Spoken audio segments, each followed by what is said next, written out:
It's video of the family of a Goodyear motorcyclist who've been trying to get their hands on and get out to the public for months. A Goodyear patrol car hitting and killing their loved one in the middle of an intersection. 12 News journalist Sean Rice exclusively obtained this footage of the collision. Sean is joining us now to explain what the video does and doesn't show. Sean? Yeah, Mark and Kribe, for the last 4 months, Jacob Vela's family have been calling for evidence to be released that would show that Goodyear police officer Scott Preston, who hit and killed their loved one, did have his lights and sirens activated. Those two things are required for a cop car to go against a red light when responding to any kind of emergency. Now, the Maricopa County Sheriff's Office has released new angles of the crash to me, giving us more insight into what happened that day. This isn't right for my family to still be confused. Confusion, just one emotion Jacob Vela II was feeling in the days after his father was run over by a Goodyear police cruiser. October 22nd, 2024, newly released security camera footage from a nearby gas station shows the cruiser approach the intersection of Estrella Parkway and Fillmore. At this moment is when Goodyear police say they received a call to respond to an assault in progress. The cruiser inches closer to the middle of the intersection, activates its emergency lights, and attempts to make a left turn against a red light. Vela, on his motorcycle, collides with the cop car. He would later pass away at the hospital. I don't think anything they can say or do will ever change the hurt we felt and the man we lost and what he meant to all of us.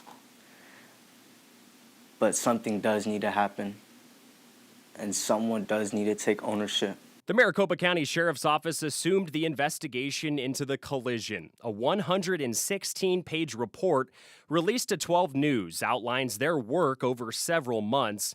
It found that Vela was traveling around 15 miles an hour over the posted speed limit as he entered the intersection. Investigators concluding that Jacob's speed and the officer's possible failure to activate the vehicle's emergency siren are what they call causal factors in the collision.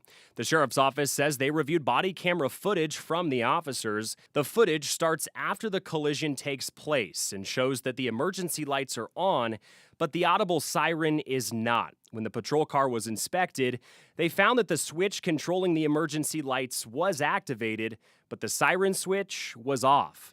Vela's son telling me he doesn't believe his dad had any time to react before the crash. Car accidents are accidents for a reason. But I don't believe my father would have had any time. And just going off the video and seeing his speed and how fast the car came, I don't believe so. Investigators cleared Officer Preston of any kind of criminal wrongdoing. Their report states that he wasn't driving recklessly and did turn on his emergency lights and possibly his siren before entering the intersection. The Vela family now calling for better training to avoid this from happening again. This could have been anyone. It just so happened to be my father. And the Vela family has hired a civil attorney, and they plan to complete their own investigation into the crash. They're also expected to file an intent to sue the city of Gilbert. That's coming in April. Goodyear Police Chief Brian Issett had previously agreed to sit down with me to discuss this crash, but now I'm told he is committed to addressing any concerns transparently.